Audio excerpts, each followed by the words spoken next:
How's it going, everybody? Hope you had a wonderful day. And I wanted to give my thoughts on Season 2 of HBO's The Last of Us adaptation.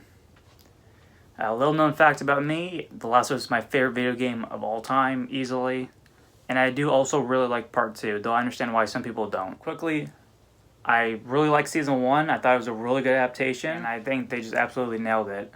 So going into Season 2, I was concerned because Season 2's story is a lot more controversial, I would say.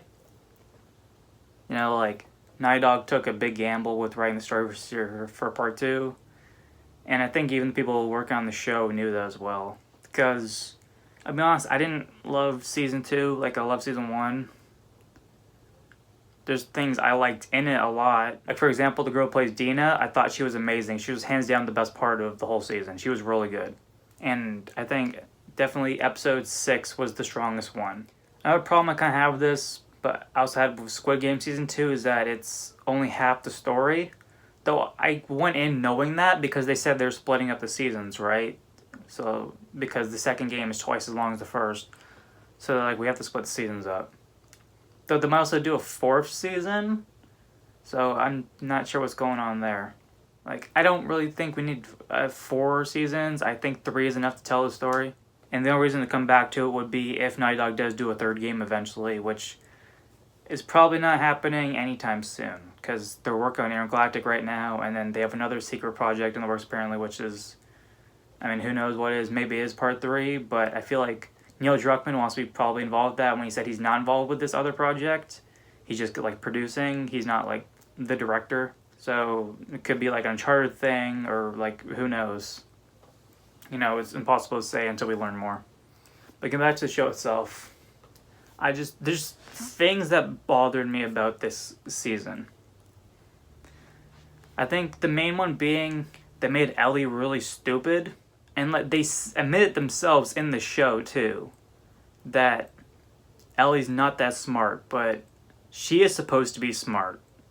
You know, they kind of gave all their character traits to Dina, pretty much, like her smart character traits, and the most glaring example of this is when Dina's like mapping out locations that the WLF are like using as bases, and I was like, oh, that's smart stuff. It's like yes, that scene is in the game, granted, but that's not what Ellie responds with. You know, Ellie acts like she wouldn't have been able to figure that out at all. And I don't blame Bella Ramsey like I know some people are. I think she's great casting as Ellie. I think she's really good as a younger Ellie. The problem with Season 2 is that she's supposed to be 5 years older, but she acts the exact same as she did in Season 1. You know, like she doesn't act like she's 19 anymore. She doesn't act like she goes through that huge traumatic event that kicks off the whole story. Now, some people have compared it basically to like Ellie became like a MCU character in terms of her writing, and I don't necessarily disagree, because it feels like she doesn't take her own revenge quest very seriously, honestly. It's like they were afraid of Game Ellie, because Game Ellie is a lot different from how she was in the first one. But, I mean, that's the point of the story, though, is that Ellie's very different, and this revenge path she's going down is, like, it's affecting her, you know? The point of the second game is the cycle of violence of what revenge does to a person. Like, that's the theme of the game. The show doesn't really have that theme, so the show technically doesn't even have a theme. So that is, like, my biggest problem with Season 2, definitely is they kind of forgot what Part 2 Ellie's supposed to be like. That's probably my biggest problem, is that I don't really like what they did with Ellie's character. I feel like they really dumbed her down and made her not take anything seriously out of fear that they would make her too unlikable. But in doing so, they just kind of made her kind of annoying, and like she doesn't take anything seriously, which is not Ellie. She should be the one taking the mission most seriously, but she doesn't. And it made it hard for me to care as an audience watcher, even though I do care because I love the games. I've also seen videos kind of comparing to like what Disney does with their live action remakes, where it feels more like a product and less like a passionate thing someone wants to make. And I don't entirely disagree. It does feel very safe, is the word I would use. It feels like a very safe adaptation of what should be a very dark, controversial story. There's also one more really weird scene in the last episode Ellie gets on the boat, right? This is from the game. She gets on the boat. She goes to the aquarium where she thinks Abby is. In the game, yes, the boat gets tilted over, and then Ellie has to swim the rest of the way. In the show, she ends up on the Scar Island, which is kilometers away from where she was. So how the hell she even end up over there? That makes no sense. And then she gets found by some scars and taken, and then she's gonna get hanged.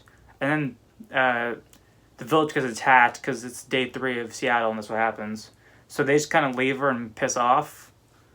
Wouldn't they not just still kill her even if they are under attack? Doesn't make any sense. Why was that scene in there? I don't understand why they didn't put that in there. But for things I liked, like I said, I think most of the cast still does a really good job. Like I said, the stand-up for me was the girl who played Dina. I thought she was really good. And she's going to be in Superman as well, right? Isn't she playing Hawkgirl?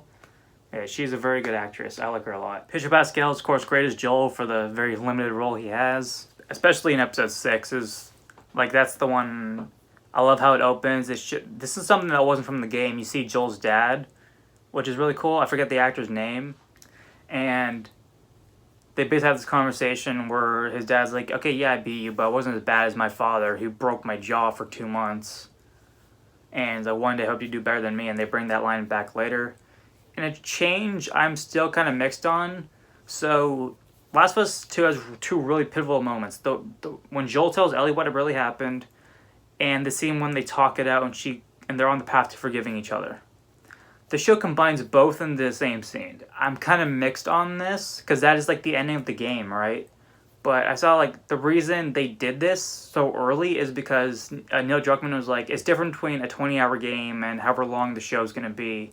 You know, we didn't want audiences to wait 4 seasons or whatever to see that scene. So from that point of view, I can understand, not wanting to wait however long it's going to take. Like, I think I saw season 3 is not expected till 2027. So, yeah. So I can understand why I decided to do it early. But now I'm kind of questions like, all right, what's the ending of the show going to be if they already showed the ending? So I'm still kind of mixed on it. But I thought it was really good. I thought it was very emotional. They did the museum scene pretty much perfectly. Like, the set design was like pulled straight from the game. That was perfect. The scene when Ellie's listening to the recording of the rocket launch, that's all perfectly done. I think that this episode actually was directed by Neil Druckmann himself. I thought the girl played Abby for the limited time she's in it. I thought she did a good job. I thought Joel's death scene was handled mostly pretty well. It changed some things, like they changed Joel's not the one who gave his name to a bunch of strangers. The opening part's the same, right? Abby's getting chased by a bunch of infected. Joel saves her. They go into a building. In it, Dina calls out to Joel, not knowing someone else is there. So Dina's the one who gives away his name, and then Abby realizes who it is. And so then they go to the cabin. Abby's the one who announces that this is Joel. They take Dina hostage. They get Joel's gun away and his radio, I think. And then Abby pretty much just word vomits everything we kind of already knew. And after like 7 minutes, Joel's finally like, he just shut up and do it already. Which, like, I get they wanted to keep that line in there from the game when Joel's like, just get it over with. But the problem with that is that Joel didn't let Abby talk for like however long. Joel was like, yeah, say whatever speech however, let's just do this already. Like, Joel accepted that he's gonna die like after like 2 minutes. The show takes a lot longer. But otherwise, it's pretty much the same. She beats him with the golf club, and she actually uses her fists, but it's not something that happened in the game, because I guess she broke the golf club. And they changed the thing a little bit, where instead of bashing her brains out with the golf club, she stabs him in the neck instead. Which is fine, whatever. I kind of prefer the game one because I think it's a lot more raw. And I was like, oh, well, the game's pissing you off. It's like, yeah, that's the emotion you're supposed to be feeling. You're supposed to be feeling what Ellie's feeling right now, you know? Otherwise, yeah, so I think it was mostly well done. I loved that they used Ashley Johnson's cover Through the Valley as the song after that scene. I loved that so much. Because that was the first time we ever saw Last of Us 2 was Ellie singing Through the Valley. It's like, is that reveal trailer? And then Joel walks in, he like walks over a body and stuff. And then like Ellie vows she's going to kill every last one of them. I still think about that trailer, man. I love that trailer. It's one of my favorite video game reveal trailers. So I thought that was really cool. I found it... In the last episode, they mentioned like 3 times, Jesse's like, I can't die, I'm going to be a father. And everyone who played the game was like about that. So same thing happens. He runs in and gets shot in the face. I feel like even people who haven't played the game or watching the show, I feel like they're like, okay, so he's definitely gonna die, right? You know, it felt way too on the nose that they were gonna kill him off. So I wasn't really a fan of Jesse basically spouting what's gonna happen. You know, the point of his death in the game is supposed to be a really shocking moment. But whatever. I feel like I probably rambled enough. So let's get my closing thoughts. I was a little underwhelmed by season 2. There's still some things I really like. Like I mentioned, I loved episode 6. There's scenes here and there I really liked. I think the acting is all still really good. I think still shot really well. Like I love the cinematography. And all the practical stunts was really good. And the fight on Jackson was awesome. I really liked that scene. Regarding season 3, I'm still gonna watch it, but I'm not expecting to love it as much as I love season 1, like I was for season 2. Those are my thoughts. What did you think of the last bit of season 2? Did you enjoy it? Did you not? Let me know in the comments below. And thank you so much for watching. Be sure to subscribe and like. It really helps me out. Have a great day. See ya.